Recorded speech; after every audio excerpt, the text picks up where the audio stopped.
So Israel, it looks, on the 60th anniversary, looks to be in good shape by comparison, doesn't it? Because if you look at what Israel has to count as its positive, its blessings, if you like, is that, of course, it is now living in expanded borders. So it's increased the size of its territory since it was first established. It now includes the Golan Heights. It now includes most of the West Bank and Jerusalem. Of course, I'm not talking about formally, but in effect, de facto, that's what it does. At the same time, as I said earlier, no matter what Israel does, it enjoys very powerful, strong support from the United States and from the Europeans, and has an army of promoters, an army working for it in a way the Palestinians have never had. People in every country virtually of the world working day and night to promote Israel, to counter hostile propaganda, to push its case. That's a hell of a thing to have, you know, for a small state.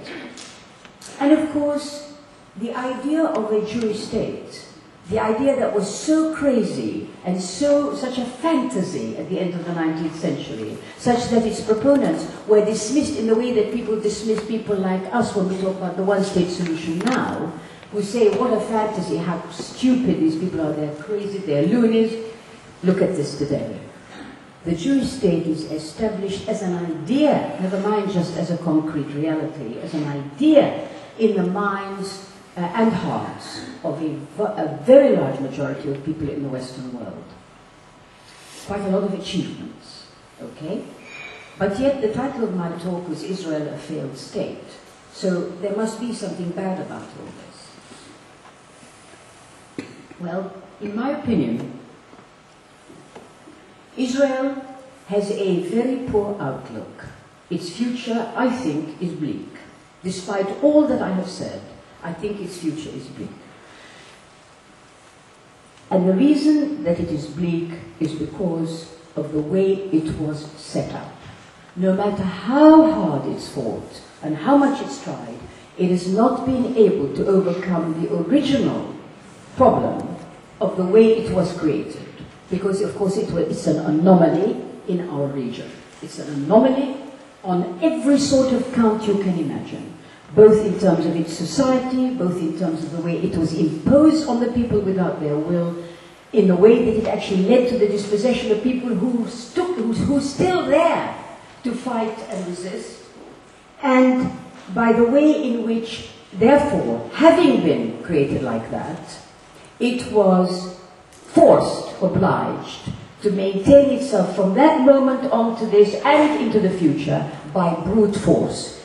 That it cannot do it any other way. In order to remain and quell any resistance to its creation, it had to maintain itself as a very powerful state, with a very large army, with nuclear weapons, with the support of states that could help to fund its huge armament program, and by the time-honored practice of buying time. Because what Israel does, if you look at all these so-called Israeli strategies, you boil it down to something perfectly simple. It's called buying time. So what you do is, if you're Israel, you mess around talking about peace, you give yourself, you make a very good show of being cooperative. Meanwhile, you do a war here, a war there, you suppress people, you imprison people and so on, all the time buying a bit more time for an idea which has very little time, I think, left. Because in order for it to survive, and I'm not, by the way, in any way suggesting you don't know this stuff, I'm really, I suppose, putting it together. Because, you see, the problem really for Israel is that in order to maintain itself, it has to do a number of things. It's got to juggle with a number of balls and keep them in the air. This is quite difficult to do.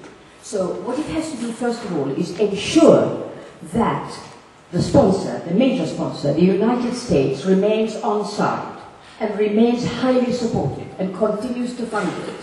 Because you can imagine that it would be a disaster for Israel if the United States changed, no longer felt that Israel was useful, no longer felt that it was prepared to fund it in that way.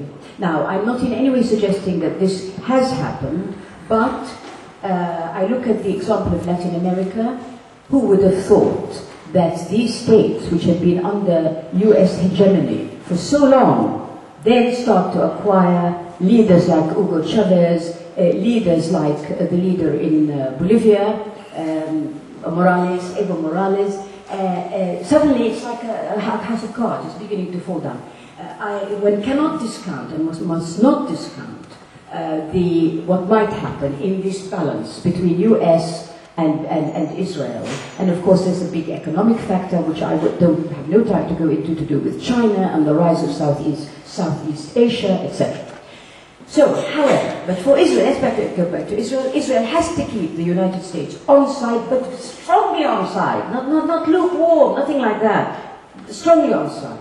It has at the same time to ensure that the Arabs are weak, divided, hopeless, cannot actually resist it, cannot fight it. At the same time is to ensure that the Palestinians do not resist and have to be suppressed and oppressed and got rid of and obliterated, etc. There must be no right of return, because that would threaten the Jewish state, so that it has to keep, as it has for 60 years, making sure that there can be no return for refugees. And of course it builds walls, and it produces ideas about how this whole thing is going to end.